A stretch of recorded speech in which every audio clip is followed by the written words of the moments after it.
And this is basically a history of the conceptual art of Disney's many, many dragons.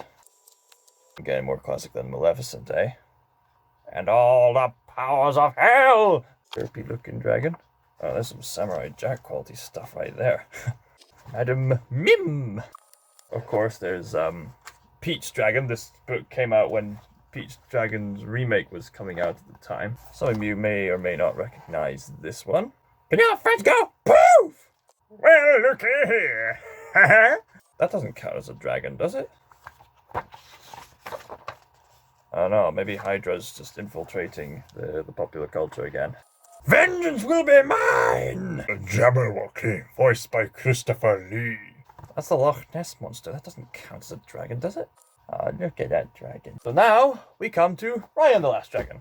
That's how you start a video.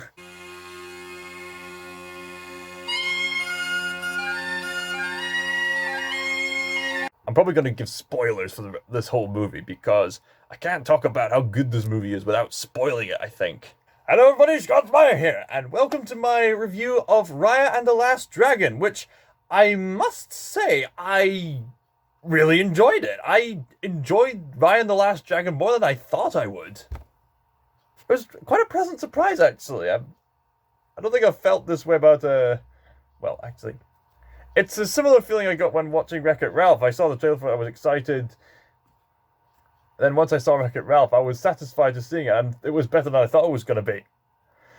Although, here, the trailer, it did look interesting, but I wasn't setting my expectations too high. I was thinking, maybe Disney's trying a bit too hard to appease to a certain crowd with, you know, with how Hollywood can try to force certain modern tropes at the time. So not only was this film good, but it was also thought-provoking and delves into the human condition. Like, this is a grand epic. Arguably up there with, like, Lion King and Hunchback of Notre Dame. But there are a few things about this movie that hold it back from being a masterpiece. But in my eyes, it is just this close to being a masterpiece. So what is Raya and the Last Dragon all about? I'm glad you asked that. I'll tell you. It was me who asked me, rather. According to the description of Raya and the Last Dragon, it says the following. Long ago, humans and dragons lived together harmoniously in the world of Kumandra. But when evil threatened the No, that's too Americanized. I need to do it Scottish. Scottish! Long ago, humans and dragons lived together harmoniously in the world of Kumandra. But when evil threatened the land, the dragons sacrificed themselves to save humanity. Now 500 years later, Lone Warrior... I can't pronounce her name! Lone Warrior Why can't I pronounce her name? Lone Warrior Raya. There, I did it. Lone Warrior Raya must track down the legendary Last Dragon to stop the evil force that has returned. ... And once again, threatens her home world. Essentially, this whole story has been inspired by Southeast Asian culture. With Moana, it was the Hawaiian and New Zealand places. With Mulan, it was China. With Rapunzel, it was Germany. With Frozen, it was good old Sweden. Or was it Denmark? Here at Southeast Asia. There's all sorts of customs, cosmetics, and mythological lore in this movie from Southeast Asia. And this film leans towards martial arts action, as well as a focus on being quite exotic. And I found this film to be really engaging. Even though the beginning's a little bit cliched, the rest of the movie does, and even parts of the beginning, does a tremendous job with world building, as well as getting you invested in the story. And the characters are developed well enough to really drive home this pretty thought-provoking theme. And this is one of Disney's longer movies, if my memory serves me correctly. I mean, Disney's made some long movies in the past, like Fantasia. I think this is one of the longest movies they've made in a while, but even with the length of this movie, and the countless hours of effort no doubt gone into it, I felt like the story needed to go a little bit longer so that we can grow accustomed to these characters. Like, this is an epic, like, akin to, like, Lord of the Rings or Ben-Hur or Nausicaa, the Valley of the Wind. And those are some long movies. And this movie has every right ingredient for an epic movie.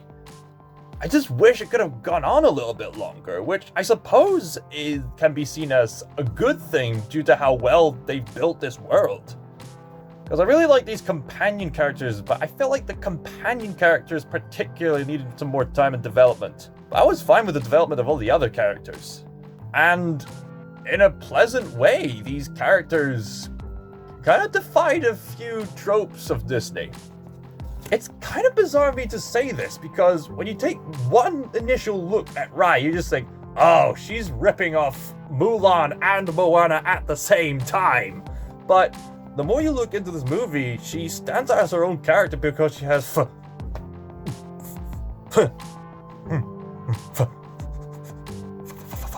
flaws unheard of. It's so fascinating that we get a story where the main character isn't perfect in any way.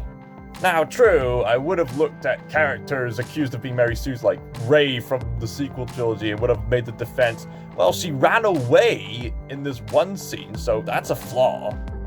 But yeah, I can understand the complaints that Ray was a bit too OP at everything else. This film establishes right from the start that Raya is obviously physically well trained. We got a really great martial arts scene. I love the camera movement of the first scene in particular. The way the camera like zooms into certain features during the action. I love that kind of cinematography. When the cameraman is just as invested in the action as the characters are. And Raya's full of pride. And there's an incident that happens in this movie, which I'll explain later, which makes her closed off from trusting others. So the film clearly establishes that she's fully capable of taking care of herself.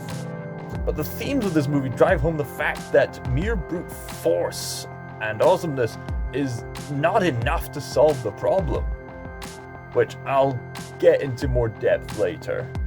Raya's father doesn't see violence as the option. He finds that getting along with the rival tribes who have been separated by war bring them together, and Raya befriends one of the other tribe's daughters. And they get along just fine, and he trusts her enough to show her that her tribe has been hiding this sacred artifact that's key to summoning the last dragon. Or, just keeping the land safe. But then her friend backstabs her. Not literally, but she betrays her friend in an attempt to try to grab it. Then they get everyone else's attention. They try to get the artifact, and it breaks into 5 pieces. Thus bringing back this demonic force called the Droon. Where if this evil purple stuff touches you, you become a stone statue. I find it intriguing that these Droons only appear because humans mess up. The way I see this movie now, the Droon could represent the consequence of sin, because pride is the cause of sin. We're not willing to admit the bad in ourselves. And because of that, we're not really willing to trust in others. It's only in seeing the good of humanity, appealing to that, and reaching out forgiveness, that's how you restore this goodness. And that's a great message. And it's discussed in great detail when 6 years later, after the incident which turned the world into a dystopia, Raya's become quite hardened, with the exception of her armadillo pet. Tuk tuk. I want a tuk tuk. She's searched far and wide for the potential place to summon the last dragon, and she's managed to find it. She summons Sisu, the latest lineup in many of Disney's dragons. Many people could also see Sisu as another magical Disney sidekick. Her humor is probably a required taste. Some of it's the modern type that you're probably not going to get into, but other times she's legitimately funny as well as heartwarming. Sisu herself has an amazing aesthetic design. Not just as a dragon, but as a human as well. Yeah, she can turn into a human in this movie. Her human design is very quirky. They cleverly designed her human form where you can tell it's still her. She still has her messy hair and her purple eyes. And I like how she isn't traditionally pretty in her human form. As in, she doesn't look like, artificially pretty. You just look at her and just think, yeah, she loves to have fun, and when you look closely enough, she actually resembles her voice actress, Awkwafina. The way they designed her teeth, the way they've made those, her sort of ovalish eyes, and the way she sounds and looks to be in her 30s. I looked up Awkwafina's profile picture. She's apparently age 33 as of recording this. And feel free to call me crazy here, but even though this dragon has been inspired by the Naga from Eastern religions, the way she's depicted in this movie is very Christ-like, which should hardly be surprising when you think about it, because there are a lot of Christ figures in a lot of the stories we tell. The way people look up to Sisu as this last savior, the way they look up to Sisu as this savior, the fact that she has like these powers, the fact that she shows kindness to even her enemies, even to the point of death, and then gets resurrected. Like, from what I know, this is all just like executives, just trying to fulfill that Disney formula. And looking at this movie, the Disney formula is definitely there. But even so, you have her resurrected, and everyone celebrates the fact that she managed to save the day. That's fascinating to me. I mean, of course, being influenced by Eastern religions and being the story that it is, it's not a perfect example of a Christ figure by any means. But the resemblance is still there to point out. And it just makes you think, gosh, this person is so ingrained in our history, in our culture, that even in the stories, whether intentional or not, there's no escape from this beautiful story of the Gospels. So going back to Raya and the Last Dragon, a lot of what's going on really sets up this really great theme, especially when you look at the rivalry between Raya and her, this princess who betrayed her. She tried to get the gem, but then everything went to shattered apart, and they've been chasing each other ever since. More like Javert was chasing Jean Valjean. This rival character isn't traditionally evil here. Much like Raya isn't altogether traditionally heroic. Honestly, I think the most heroic character in this story is Sisu the dragon. So for the kids, at least there is a character to look up to for, a sense of moral perfection. So it's interesting in that regard that since Raya is the main character, the children could learn a potential lesson that they themselves are not perfect, because they're looking up to the main character, Raya, who's realizing that she herself isn't perfect. And that her rival, she has her motivations for what she perceives to be heroic. Just that Raya can't look past her own flaws. She's closed herself off from getting to know other people. But Sisu manages to help Raya get along with various companion characters. The companion characters, they're all really funny. That kid who runs the boat is quite quirky and charming. That baby with the monkeys is so funny. They also have a big, bulky, tough guy. He's quite funny himself, but he's also got a very tragic scenario. I mean, all of them do, but he's probably got one of the most tragic backstories happening to him. And again, I'm looking at this movie, and we only have brief scenes to get to know them. It is enough to say, okay, that's the character, that's who they are, and it's enough to get the point across. But man, I wish there was more time to actually get to know these characters. Because they're going on this adventure, they're gathering the pieces, and the rival characters begin to see hope when she notices they've got a dragon.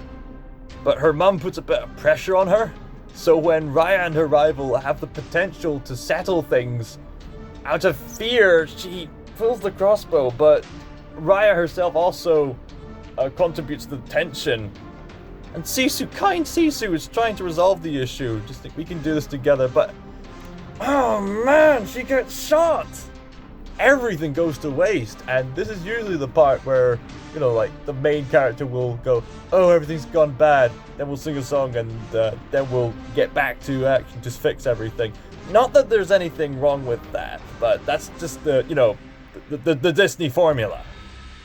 And, you know, when a formula is established, you begin to notice, you know, the reoccurring patterns, and you might think, okay, can we have a bit more nuance, or, do something new and interesting in a thought-provoking way. And they do that here. You'd think, like, Raya, you know, if she was, you know, a typical Mary Sue, then she would go to action to fix everything, motivate everyone to fix everything. But no, as everything's crumbling apart, she gets enraged. We just get that sort of picturesque epic scenery of the friends who betrayed each other. The world is crumbling apart. And they're fighting each other with swords. Yeah, like, this is, like, epic right here. Like, rivals who were formerly friends. That's, like, akin to Ben-Hur. You even have the rival character saying, okay, look, you can kill me all you want. Both of us have failed the world. And as the other characters are getting some of the other people out, there's this amazing scene where they've got all the 5 pieces. They're trying to hold off the drone. But then Raya thinks, and there was a scene from earlier where Sisu had enough power to take Raya back to her home to make a point. To say that, look, my dragon friends, they depended on me to carry on. And it was because of that trust, they put their faith in me to on their powers and to keep everything safe. So she initiated the event to get rid of the drone at her time. But because people didn't trust each other, they, that's how everything came to chaos again. And Raya admits that by this point in the movie, she's not really in it to save the entire world. She just wants her dad back. Yet her father would have wanted everyone to be united, everyone in peace, everyone to forgive each other. But Raya can't fully see that, at least until now. She managed to see it in action through Sisu, who saw the good in humanity even when people were directly betraying and doing harm to Sisu. Raya's grown up in this toughened world. She even tries to, well, open your eyes, Sisu. Humanity is cruel and unjust. But Sisu tries to say, no, people have the potential to do good. You just got to realize, look, you yourself are not exactly perfect either. Like, if everyone was perfect, we wouldn't even be in this conflict. Something's going wrong here, and the theme of this movie is amazing because it addresses the fact that the human condition, it's not other human beings that's a problem, because the problem's in here, with you. There was this one author who wrote, I think he was Russian, who said that the divide between good and evil lies within every human heart. That includes yours, viewers, you specifically, and me. That's exactly the kind of thing that brought me closer to Jesus, actually. Acknowledging that I was a bad person. That in turn demolished my pride, and that in turn made me humble. Because pride, as we've mentioned earlier, is the root of all evil. And as long as pride exists, there's going to be sin. And when there's sin, there's going to be chaos, as represented by the drone.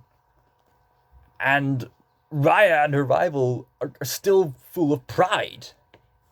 And initially, it's portrayed in a reason that's understandable why they were raised in royalty, they had the responsibilities, but then pressure built to be dominant over the other tribes.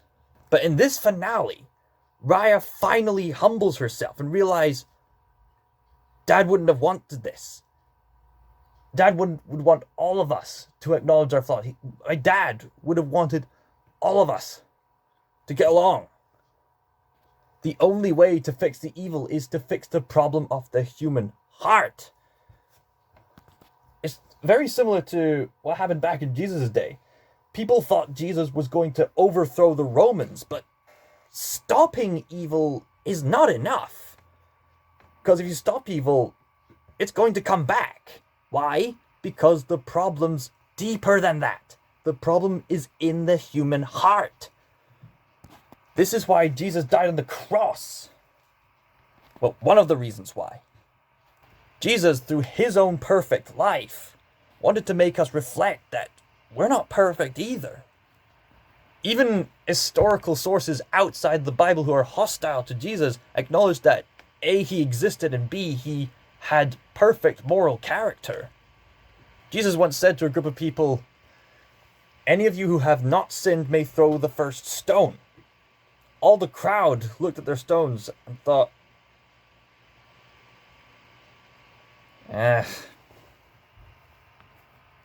there's only two ways to get to heaven, I heard someone say. A, be a perfect person, or B, be a redeemed person. So in this finale, Raya finds her redemption by getting rid of her pride and embracing humility. She lets go of her hatred by depending on her rival to save the day. She takes a leap of faith and says, okay, look, we've had our ups and downs, but I'm going to give you a bit of the shard. Clunk. See ya, space cowboy. Whoa, that's astonishing. She's willing to place her faith in this person who she's hated for years because she recognized a piece of the contagious love that Sisu had a good idea about. This plan could have failed tremendously. Like, the rival could have run off and, I don't know, maybe become, like, dominant over the Droon. Maybe they would have been in stone for years. But either way, we get an ending akin to that fire scene from Toy Story 3 where the other companion characters give bits of the shard to the rival and they join Raya in being turned to stone as well. Then the rival, together, the artifact, gets it to heal, maybe not fully realizing if it would work or not, but she joins the others. And then, lo and behold, it works. And then everyone is saved because they finally put their trust in each other. Like, whoa! I mean, you can point out the flaws in this movie. There's still some parts that, follow, the Disney formula. Like, the princess and her customs and her lifetime. Goofballs abound. There's certain beats that go into certain narratives. But this story was pretty good. I mean, there were 8 or so people working on this story, and I think it really shows. So as a film, I can only really think of, only a few major flaws. Like, the humor can be a hit or miss, and I wish it was longer. Because honestly, I could compare this kind of epic to something like Princess Mononoke, which had very similar themes. It was set in a mythological setting of all these, gods and distant religions. And it has a theme of being against hatred. If you give in to hatred, then you'll give in to the evil. It's only through resisting hatred that you'll manage to bring equality to everybody. That was a great message in that epic. And I think Princess Mononoke was longer than this movie. Now keep in mind, I've set this bar quite high because Princess Mononoke is one of my top favorite Studio Ghibli movies and one of my favorite all-time movies. So this is a new high for Disney, honestly. Now it is true that thematically and structurally, I would say The Lion King and Hunchback of Notre Dame are more genuinely epic movies. I seem to have a taste for epic movies, I've just noticed. My top favorite movies are the Lord of the Rings trilogy. Extended edition. But I particularly love it when animated films creatively use their visuals and make risks, as well as think about thought-provoking stories. And you don't necessarily have to go too dark to be thought-provoking, but you have to take some risks, get outside the comfort zone. That's exactly what this movie did. Is it perfect? No. Did I enjoy it? I must say I did. I'm going to give Raya and the Last Dragon a 10 out of 12. There's a few things in regards to its thematics, its influences, and maybe just other bits that are a bit formulaic that hold it back from being a masterpiece. Not to mention, I think it should have been longer. I think this is better than Moana. Not that Moana is a bad film or anything. I just love it when films can make me go like, whoa. And I'm just watching this ending of this movie, I'm just thinking, am I seriously considering this as one of my favorite Disney movies now? No, I can't. It just came out. So what did you think of Raya and the Last Dragon? Let me know in the comments down below. Maybe we'll get a conversation started. I look forward to it. God bless you all. Scott Meyer, signing out.